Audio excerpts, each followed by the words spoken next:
आज तक रेडियो सुनता है सारा जहां।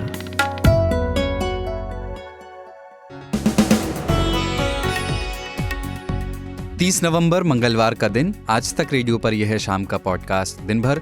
मैं हूं कुलदीप मिश्र। संसद में कल कोविड-19 के नए वेरिएंट पर चर्चा हो सकती है, लेकिन आज का दिन भी हंगामे की भेंट चढ़ गया। कारण विपक्ष के 12 सांसदों का सस्पेंशन। बात करेंगे कि नियम इस बारे में क्या कहते हैं और किसकी दलीलें जायज़ हैं। बात होगी जीडीपी के ताज़ा आंकड़ों की। 8.4% की ग्रोथ रेट दूसरी तिमाही में भारत ने हासिल की है, लेकिन जितनी डुबकी पिछले साल हमने लगाई थी, क्या ये ग्रोथ रेट गुड इनफ है? एक्सपर्ट से समझेंगे। और फिर बात होगी कोरोना के नए ओमिक्रॉन वेरिएंट की। सरकार ने कहा है कि देश में एक भी ओमिक्रॉन वेरिएंट का मरीज नहीं मिला है, लेकिन सावधानी बढ़ाने की ज़रूरत है। साथ ही बूस्टर डोज पर भी पॉलिसी आने वाली है, उसे समझेंगे। और आखिर में उत्तराखंड में मंदिरों का नियंत्रण सरकार अपने पास रखना चाहती थी, लेकिन साधु संतों के विरोध के आगे उसे झुकना पड़ा। ये तय हो गया कि उत्तराखंड में मंदिरों में सरकार की नहीं, साधु संतों की चलेगी। क्या है ये टसल, इसकी बात भी होगी, लेकिन पहले खुशबू कुमार से हेडलाइंस सुनिए 60 सेकंड्स में। कृषि कानून वापसी के बाद एमएसपी कानून पर बातचीत के लिए तैयार सरकार। संयुक्त किसान मोर्चा से मांगे 5 प्रतिनिधियों के नाम। हरियाणा के किसान नेता कल करेंगे मुख्यमंत्री मनोहर लाल से बैठक। किसान आंदोलन के चलते हरियाणा में जो मामले दर्ज हुए हैं, उन पर मुख्यमंत्री से होगी चर्चा।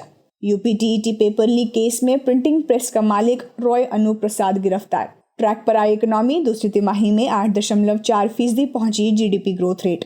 निर्मला सीतारमण ने संसद में बताया, कैबिनेट से मंजूरी मिलते ही पेश होगा क्रिप्टो करेंसी पर बिल। ममता बनर्जी मुंबई पहुंची। कई विपक्षी नेताओं से हो सकती है मुलाकात। लोकसभा में कल कोरोना के नए वेरिएंट ओमिक्रॉन पर होगी चर्चा। स्वास्थ्य मंत्री मनसुख मांडविया देंगे जवाब। नेशनल एडवाइजरी ग्रुप 2 2 हफ्ते में करेगा बूस्टर डोज की पॉलिसी तैयार। 44 करोड़ बच्चों के वैक्सीनेशन पर भी हो सकता है फैसला। ड्रग निर्माता कंपनी मॉडर्ना के सीईओ स्टीफन बेंसिल ने कहा, ओमिक्रॉन के खिलाफ कम प्रभावी है मौजूदा वैक्सीन। एलएसी पर चीन की हरकतों पर रहेगी कड़ी नजर। तैनात हुए 4 इजरायली हिरॉन ड्रोन। यह है दिन भर और मैं हूं कुलदीप मिश्र। अगर संसद की कार्यवाही का मतलब अगर डिसरप्शंस हो जाए, सिर्फ हंगामा और स्थगन हो जाए, तो इसका नजला आप पर ही गिरता है। एक रिसर्च इंस्टीट्यूट है, पीआरएस लेजिस्लेटिव रिसर्च। उनका डेटा है कि संसद का जो पिछला मॉनसून सेशन था, जिसमें हंगामे के लिए 12 सांसदों को अभी सस्पेंड किया गया इस सेशन में, उस सेशन की प्रोडक्टिविटी लोकसभा में सिर्फ 21% थी और राज्यसभा में 28% थी। 2012 में सरकार ने बताया था कि संसद की 1 मिनट की कार्यवाही पर करीब 2.5 लाख रुपए खर्च होते हैं। 2012 की बात है ये, अब खर्च ये शायद और बढ़ गया हो। अब सोचिए कि ये कितना कीमती वक्त है जिसका खर्च टैक्स पेयर्स की जेब से जा रहा है, लेकिन सत्र के समय की बर्बादी बदस्तूर जारी है। अभी जो विंटर सेशन चल रहा है, उसमें पहले दिन किसानों के मुद्दे पर हंगामा हुआ और दूसरे दिन यानी आज 12 सांसदों के सस्पेंशन पर हंगामे की वजह से संसद का काम बाधित रहा। विपक्षी सांसदों ने विरोध करते हुए वॉकआउट कर दिया। कहा यह जा रहा है कि विपक्ष इन सांसदों के सस्पेंशन के खिलाफ प्रस्ताव लाने पर भी विचार कर रहा है, जबकि सरकार अड़ी हुई है कि इन सांसदों को समय पर माफ़ी मांग लेनी चाहिए थी और बिना माफ़ी सस्पेंशन रिवोक नहीं किया जाएगा। हमने बात की आज तक रेडियो रिपोर्टर मौसमी सिंह से और उनसे पूछा कि विपक्ष की आगे की रणनीति क्या है और संसद की कार्यवाही सुचारू रूप से चल सके, इसके आसार कितने हैं। विपक्ष ने कह दिया है कि जो सस्पेंडेड एमपीज हैं वो धरने पर बुधवार से सुबह 10 बजे से बैठेंगे। तो इन सब बातों को लेके बड़ी चिंता लगातार सरकार के लिए, क्योंकि कामकाज कहीं ना कहीं प्रभावित हो रहा है, पर सरकार के तेवर भी आक्रामक नजर आ रहे हैं। पीयूष गोयल ने राज्यसभा में हाउस में बोला कि देखिए, जो पूरी कार्रवाई हुई है वो सबूतों के आधार पर हुई है। उन्होंने एक सांसद, जो 12 सांसद हैं, उनकी हरकतें गिनाई कि उन्होंने ये किया जिसकी वजह से उनके ऊपर कार्रवाई हुई।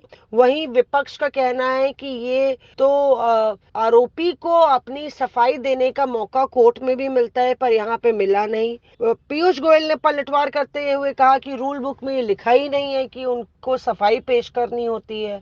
और जहां तक उन्होंने कहा कि उसी सत्र की बात कर रहे हैं, मानसून सत्र में निलंबन होना चाहिए, उससे ज्यादा नहीं। तो उन्होंने ये भी बोला कि जब आखिरी दिन था तो ऐसा तो मौका था ही नहीं कि मानसून सत्र में निलंबन होता, और इसीलिए कार्रवाई इस सत्र में हुई है। तो बहरहाल इस पूरे मामले को लेके दोनों के बीच कांटे की टक्कर और एड़ी चोटी का जोर दोनों तरफ से झोंका जा रहा है और आर पार की लड़ाई छिड़ी हुई है।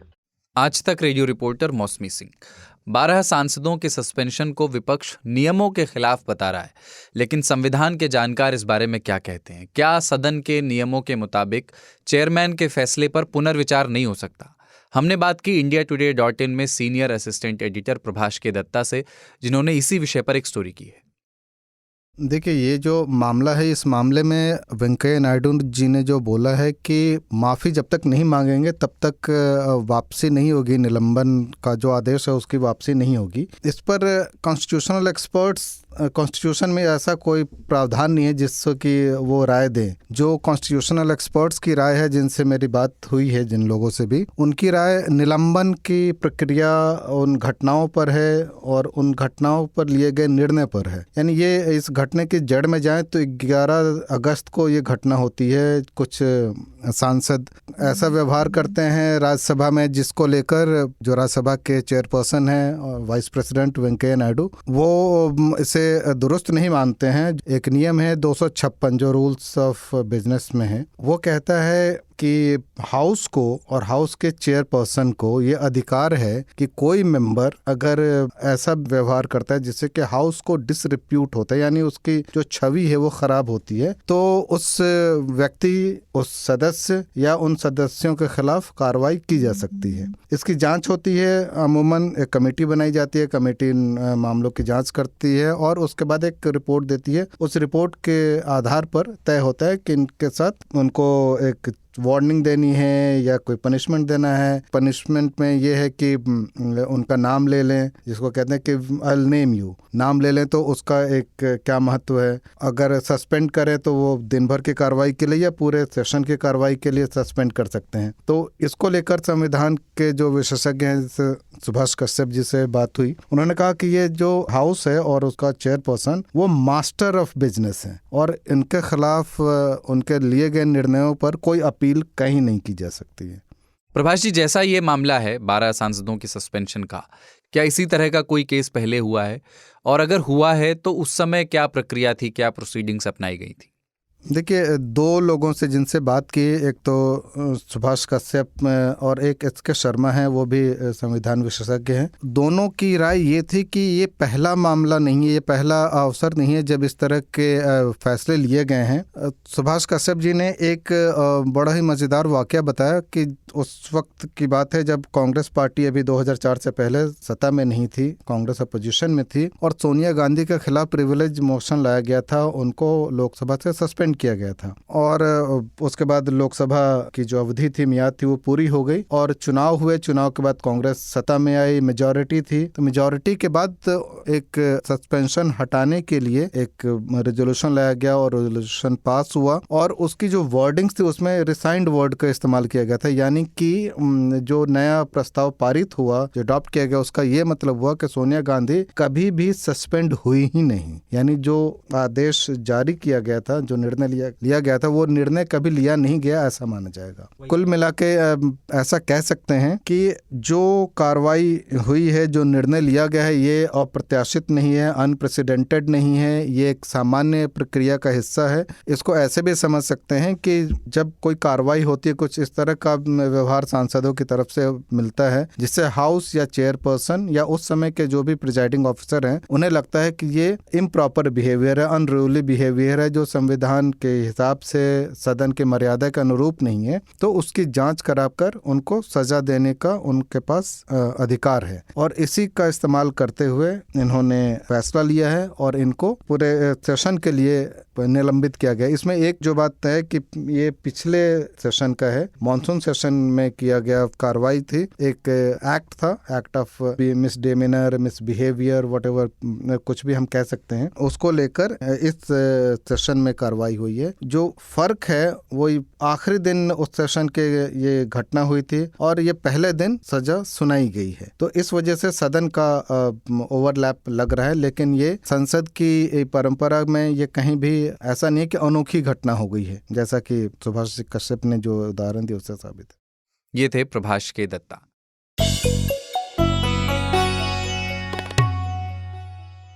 इस फाइनेंशियल ईयर की दूसरी तिमाही यानी जुलाई से सितंबर के बीच देश की जीडीपी कितनी रही, इसके आंकड़े आज सरकार ने सामने रखे।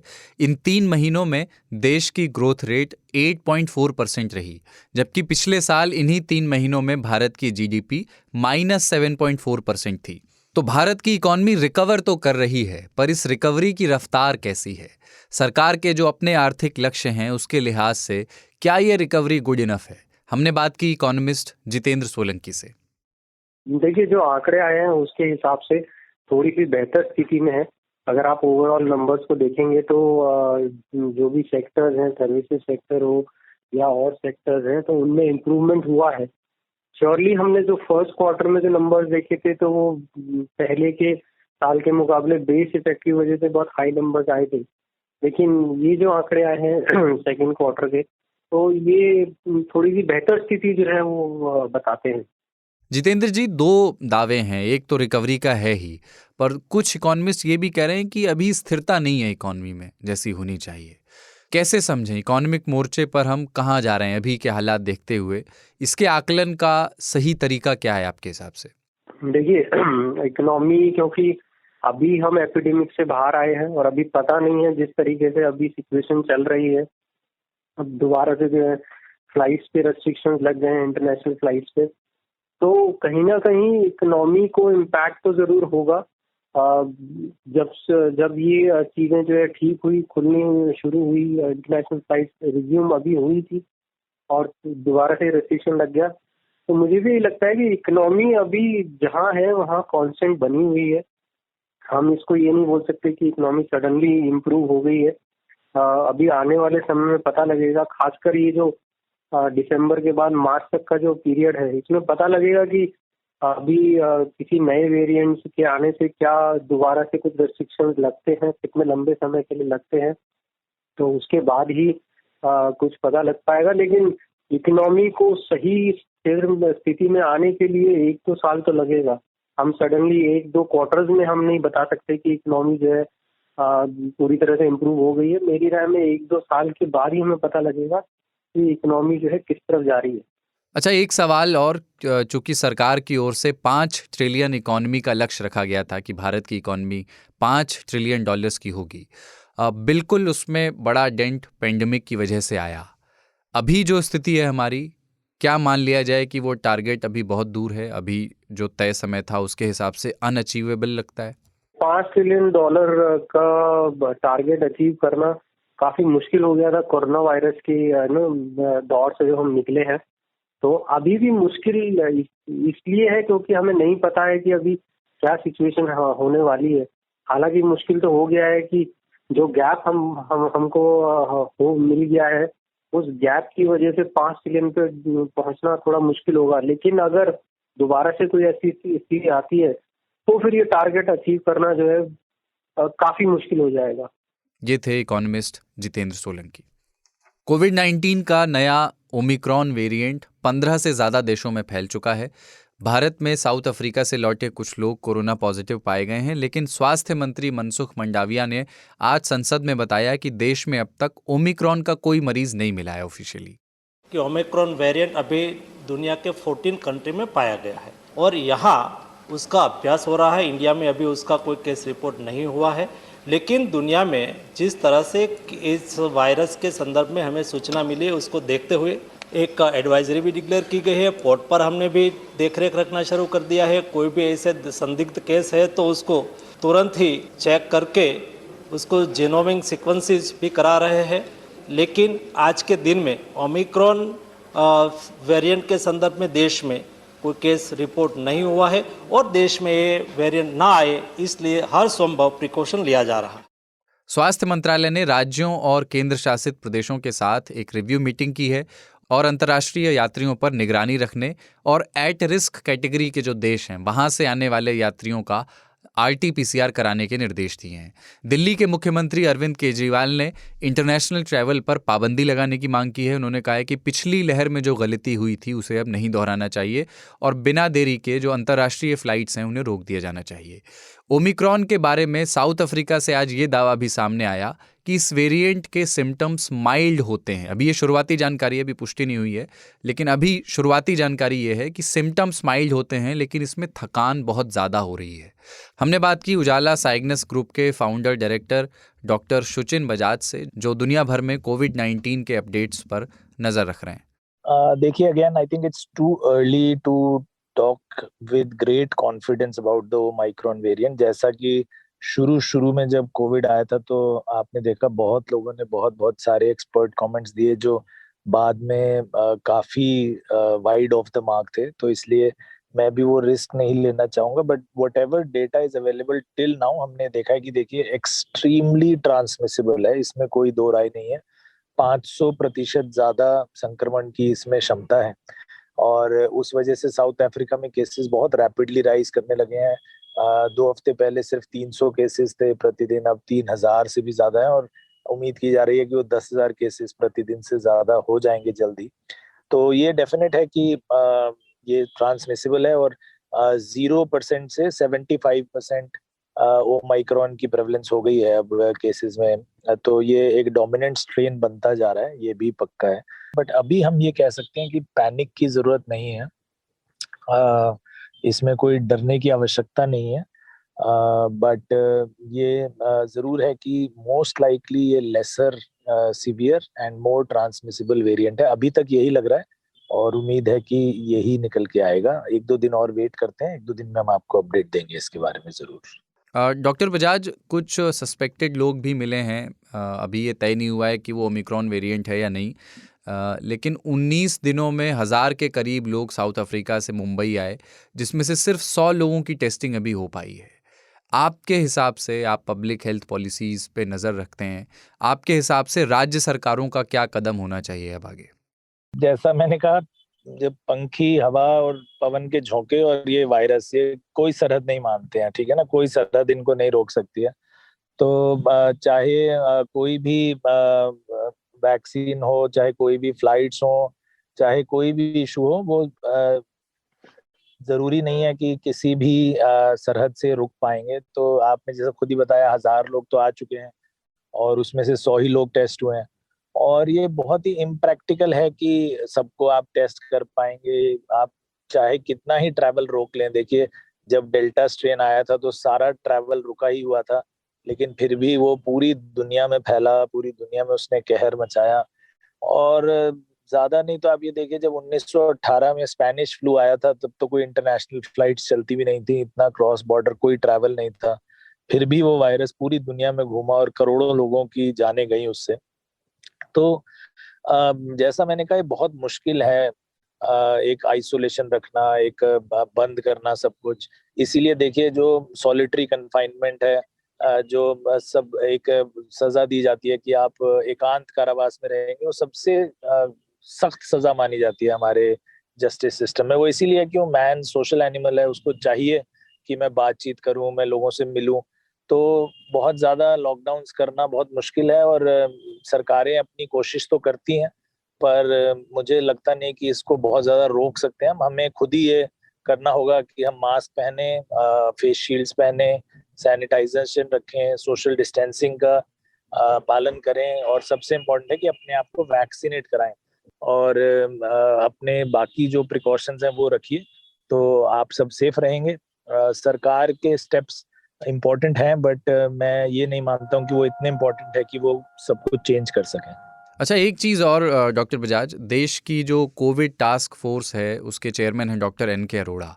उन्होंने कहा है कि अब सरकार गंभीर मरीजों और कमज़ोर इम्यूनिटी वाले लोगों के लिए बूस्टर डोज की पॉलिसी लाने वाली है आने वाले 2 वीक्स में। आपको याद होगा कि अब तक सरकार इसके लिए इससे पहले कोई अर्जेंसी नहीं दिखा रही थी। इनफैक्ट इस तरह का बयान आया था कि बच्चों की वैक्सीन और बूस्टर डोज दोनों की तुरंत ज़रूरत नहीं है। क्या ओमिक्रॉन को देखते हुए आपको लगता है कि ये पॉलिसी लाई जा रही है और इसकी ज़रूरत भी है? देखिए, दोनों तरह के जो भी थॉट प्रोसेसेस हैं उनके अपने अपने रीजंस हैं और दोनों ही साइंटिफिकली बेस्ड हैं मेरे ख्याल से, तो दोनों में गलतियां बहुत ज्यादा नहीं निकाल सकते हैं। मेरा पर्सनल मानना यह है, देखिए कि जब तक हम पूरे विश्व को वैक्सीनेट नहीं कर देते हैं तब तक इस वायरस से बचना या इसके म्यूटेंट से बचना बहुत मुश्किल है।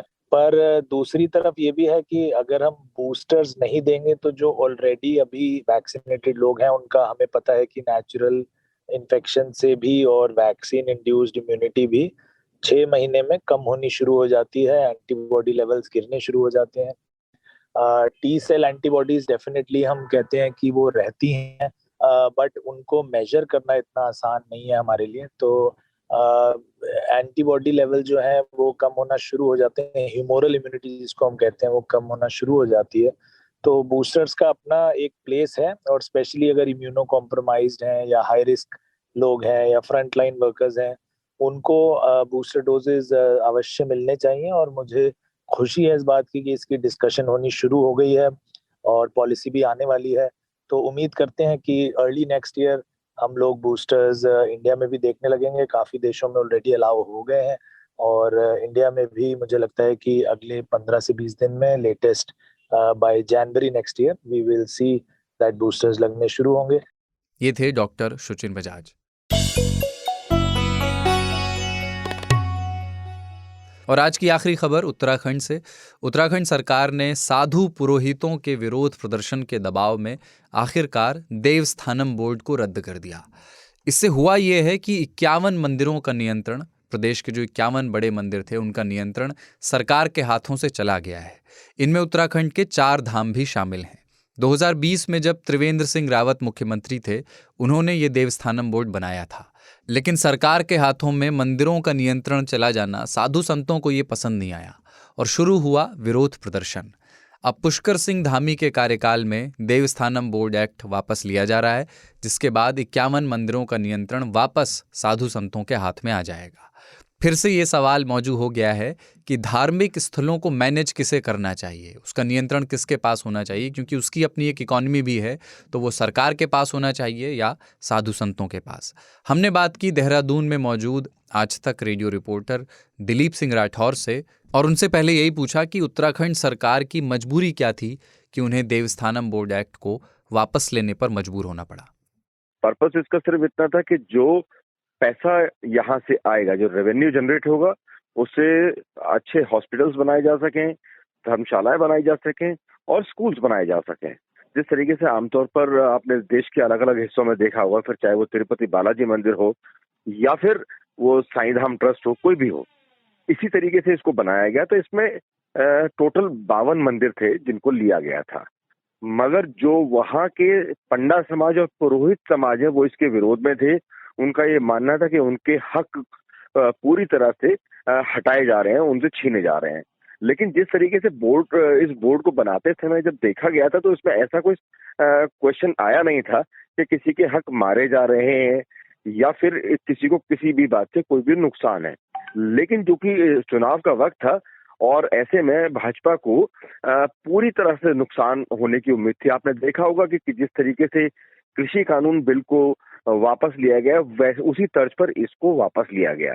और ये पूरी तरह से माना जा सकता है इसको कि जिस तरीके से चुनाव करीब है 2022 के, और बीजेपी की कंडीशन कोई बहुत ज्यादा इस समय अच्छी नहीं है, उसी को देखते हुए मजबूरन इस बिल को वापस लेना पड़ा है। दिलीप, प्रतिक्रियाएं कैसी हैं वहाँ से? मतलब यही कि बीजेपी के ही एक मुख्यमंत्री देवस्थानम बोर्ड लेकर के आए और बीजेपी के ही दूसरे मुख्यमंत्री ने उसे वापस ले लिया, और दोनों ही चीज़ों को प्रदेश हित में बताया गया। तो क्या प्रतिक्रियाएं वहाँ से? विपक्ष क्या कह रहा है? क्या श्रद्धालुओं के लिहाज से ये बेहतर नहीं होता अगर एक बोर्ड जिसका प्रबंधन करता? क्या लोग इसको चुनाव से जोड़ करके देख रहे हैं? देखिए, अभी जो भी कंडीशन है, जिस तरीके से हम देखें, यहाँ पर चुनाव का जो फर्क है, जिस तरीके से महंगाई बढ़ रही है, उस तरीके से लोगों में रोष काफी ज्यादा है। तो मंदिर के अधिग्रहण से या इस बिल को वापस लेने से चुनावी नतीजों पर कोई फर्क पड़ने वाला नहीं है। लिहाजा इस बिल को वापस लेने से चुनाव में कोई फायदा होगा ऐसा नजर नहीं आ रहा है। ये थे देहरादून से आज तक रेडियो रिपोर्टर दिलीप सिंह राठौर। आज तक रेडियो पर दिन भर में आज इतना ही। कल फिर आज का दिन में आपसे मुलाकात होगी। हर मंगलवार हम लोग एक पॉडकास्ट करते हैं जिसका नाम है हेलो डॉक्टर। खुशबू कुमार डॉक्टरों से बात करके आपकी सेहत से जुड़ी काम की सलाह आप तक पहुंचाती हैं। उसे भी सुन करके देखें। एक नया एपिसोड उसका आज रिलीज़ हुआ है और जिसमें बात की गई है कि ठंड में आपको मॉर्निंग वॉक करनी चाहिए या नहीं।